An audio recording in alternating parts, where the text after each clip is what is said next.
જૂનાગઢના વિસાવદરથી નીકળેલું શંકાસ્પદ દૂધનું ટેન્કર યુવરાજસિંહ જાડેજા અને તેમની ટીમ દ્વારા ઝડપી પાડવામાં આવ્યું છે. આ મામલે તંત્રની કામગીરી સામે ગંભીર સવાલો ઊભા થયા છે. સ્થળ: Sardar Chowk, Junagadh, C division police station. ઘટસ્ફોટ: ફૂડ વિભાગ પાસે તપાસની કીટ નહોતી, પણ આપના નેતાઓએ પોતાની કીટથી તપાસ કરતા દૂધમાં ડિટર્જન્ટ અને અખાદ્ય પદાર્થો હોવાનું સામે આવ્યું. તંત્રનો લૂલો બચાવ: ફૂડ અધિકારીઓએ રિપોર્ટ 6 મહિને આવશે અને વાન રિપેરિંગમાં છે જેવા બહાના કાઢી તપાસ ટાળવાનો પ્રયાસ કર્યો. શું જનતાના સ્વાસ્થ્ય સાથે થતા આ ખિલવાડ માટે જવાબદાર અધિકારીઓ સામે પગલાં લેવાશે?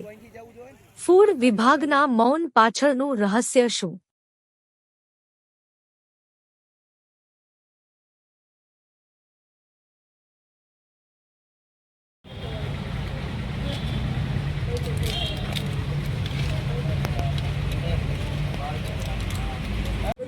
સાહેબ પણ આ કીટની વ્યવસ્થા નથી. સાહેબ આ માલિકને એમ કે તમે દૂધ પી લો તો સાહેબ તમે જરાક જોઈ લો.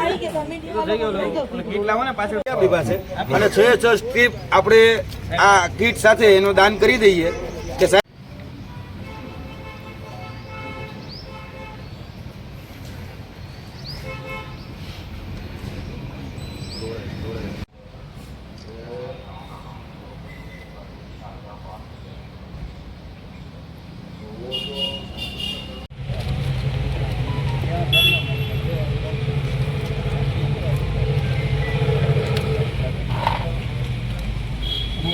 બધાને શીખવાડી દઈએ એટલે આપણે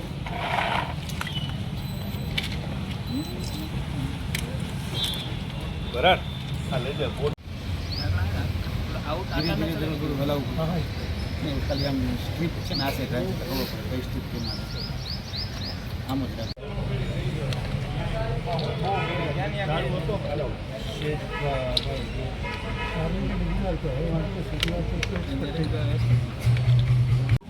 આ તો જો કે આમ તો ભાઈ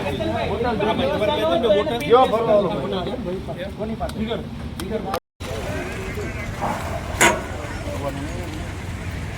બોટલ ભરી તમારે હાલો ભર બોટલ ઉભારી આવવા દે ને. ઉભા રહેજો.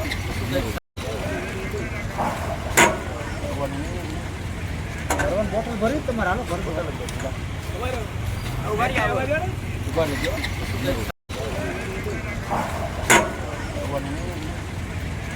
બોટલ ભરી તમારે હાલો ભર બોટલ ઉભારી આવવા દે ને.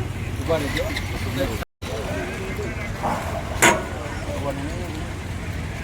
બોટલ ભરી તમારે હાલો ભર બોટલ ઉભારી આવવા દે ને. ઉભા રહેજો.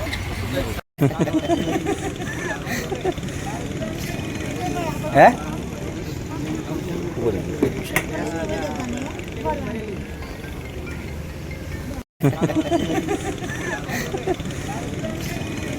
હે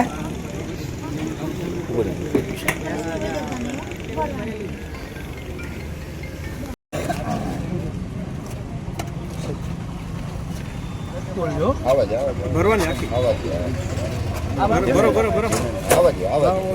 બસ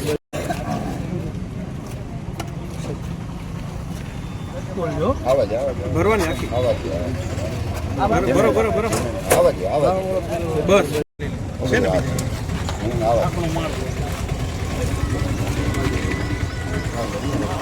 આ તો ખાલી પ્રૂફમાં. હા હા ના ના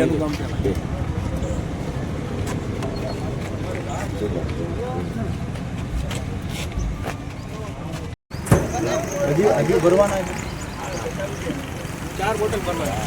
એક પછી આલો પણ કરી આપો 2 મિનિટ હલાવીને આપજો.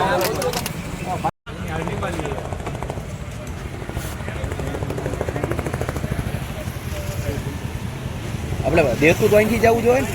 હાલી હજી ભરવાના 4 બોટલ ભરવાના. એક પછી આલો પણ કરી આપો 2 મિનિટ હલાવીને આપજો.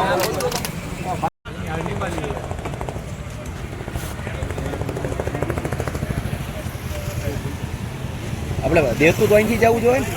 હાલી સાહેબ સાહેબ પાસે કીટની વ્યવસ્થા નથી સાહેબ આ બાલિકને એમ કે તમે દૂધ પી લો તો સર તમે જરાક જોઈ લો કીટ લાવો ને પાછળ ક્યાં બીબા છે અને 6 સ્ટ્રીપ આપણે આ કીટ સાથે એનું દાન કરી દઈએ કે સાહેબ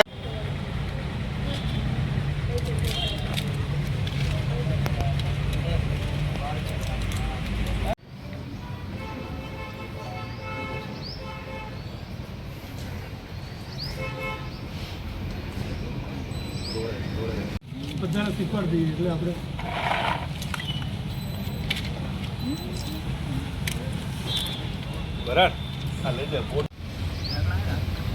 ધીરે ધીરે થોડું હલાવવું નહીં, ખાલી આમ સ્ટ્રીપ છે ને આ સાઈડ રાખી ખબર પડે કઈ સ્ટ્રીપ કેમ આવે આમ જ રાખે.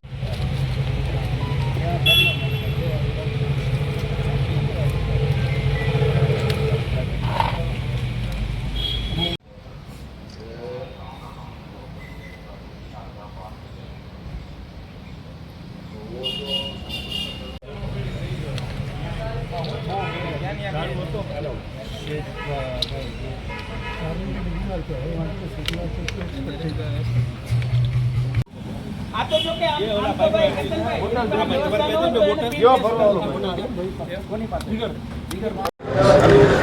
આજરોજ અમારા દ્વારા લેરિયાથી જે ટેન્કર 8966 નંબરનું જે નીકળ્યું હતું, જેના ઘણા સમયથી અમારી પાસે બાતમી હતી કે આ દૂધની અંદર ક્યાંક ને ક્યાંક એડલ્ટ્રેશન કરવામાં આવે છે, તો આજે અમારા દ્વારા એ ટેન્કરને રોકવામાં આવ્યું. અમે કાળવા ચોક પાસે જે સરકારી લાઇબ્રેરી છે ત્યાં ટેન્કર રોક્યું હતું. ત્યારબાદ અહીંના જે પ્રશાસન તંત્ર છે એ પ્રશાસન તંત્રને આ મુદ્દામાલ જપ્ત કરવા માટે 112 નંબર અને અહીંના જે પ્રશાસન અધિકારીઓ છે એમને કોલ કરીને બોલાવેલા હતા. આ ટેન્કર જપ્ત કરવામાં આવ્યું અને ત્યારબાદ જે એફએસએસએન અધિકારી છે એ જૂનાગઢ એફએસએસએન અધિકારીને પણ ફોન કરીને બોલાવવામાં આવ્યા.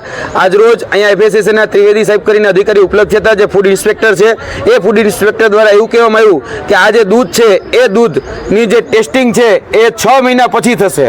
એટલે અમે પ્રશ્ન કર્યો કે 6 મહિના પછી કઈ રીતે? તો એના દ્વારા કહેવામાં આવ્યું કે અમારી જે ટેસ્ટિંગ વાન જે છે જેની અંદર બધા સંસાધનો છે એ ટેસ્ટિંગ વાન છેલ્લા 6 મહિનાથી રાજકોટ ખાતે રિપેરિંગમાં પડી છે. એટલે રિપેરિંગમાં પડી છે એને કારણે અમે કોઈ પ્રકારનો ટેસ્ટ નથી કરી શકતા. એટલે આ બહુ ખૂબ ઉડાવ જવાબ હતો. જે ઉચ્ચ અધિકારીઓ જે છે એને પણ કોલ કરવામાં આવ્યો, રાણા સાહેબથી લઈ બીજા અન્ય જૂનાગઢના જે એફએસએસએનના ઉચ્ચ અધિકારીઓ છે એમને પણ કરવામાં આવ્યો, પરંતુ કોઈ જગ્યાથી યોગ્ય જવાબ ન મળ્યો. એટલે અમે પોલીસ તંત્રના પરાંગણની અંદર એટલે કે સી ડિવિઝનની અંદર અમે અમારી પાસે જે ટેસ્ટિંગ કીટ હતી મિલ્ક ટેસ્ટિંગ કીટ એના દ્વારા અમે આની પ્રાથમિક તપાસ કરી. જ્યારે પ્રાથમિક તપાસ કરી ત્યારે આ જે દૂધ છે એ પીવા માટે યોગ્ય નથી એટલે કે અસામાન્ય છે. તેની અંદર ક્યાંક ને ક્યાંક ડિટર્જન્ટનું પ્રમાણ, તેની અંદર ક્યાંક ને ક્યાંક યુરિયાનું પ્રમાણ, તેની અંદર ક્યાંક ને ક્યાંક બીજા જે તત્વો જે છે એ એડલ્ટ્રેશન કરવામાં આવ્યું હોય એવું સ્પષ્ટપણે પ્રાથમિક દ્રષ્ટિએ લાગતું હતું. અને એફએસએસએનના જે અધિકારીઓ છે એને અમારા દ્વારા આ જે અમારી પાસે મિલ્ક ટેસ્ટિંગ કીટ હતી એ એને ભેટ સ્વરૂપે પણ આપવામાં આવી છે કે જેથી કરીને જૂનાગઢના જે નાગરિકજનો જે સામાન્ય લોકો છે એનું જીવન અને એનું આરોગ્ય બરબાદ ન થાય. બીજી વાત કે અહીંના જે એફએસએસએન અધિકારીએ જે અમને ઉડાવ જવાબ આપ્યો છે એવું કહેવામાં આવ્યું છે કે અમારી પાસે ટેસ્ટિંગ કરવા માટે કોઈ પ્રકારની ઓથોરિટી નથી, ટેસ્ટિંગ કરવા માટે અમારી પાસે કોઈ સંસાધનો નથી. તો અમે કહેવા માગીએ છીએ કે 6 મહિના પછી કોઈને કેન્સર થયું, કોઈના ઓર્ગન ફેલ થઈ ગયા અને પછી આ રિપોર્ટ આનો નેગેટિવ આવ્યો તો એના માટે જવાબદાર કોણ રહેશે? શું અધિકારીઓ રહેશે?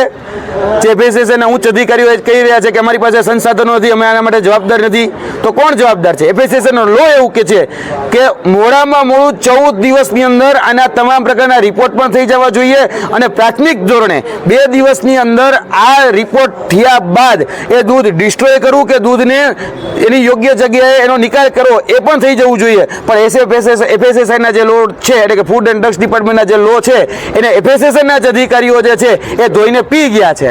એટલે એફએસએસઆઈનો જે લો છે, એફએસએસઆઈનો જે કાયદો છે એ ખૂબ નબળો છે. તેની સાથે સાથે જે અધિકારીઓ છે એનું જે મનસ્વી જે વર્તન છે એ મનસ્વી વર્તન પણ જે જૂનાગઢના જે સામાન્ય નાગરિકો છે એ સામાન્ય નાગરિકોનું આરોગ્ય સાથે ચેડા કરતું છે.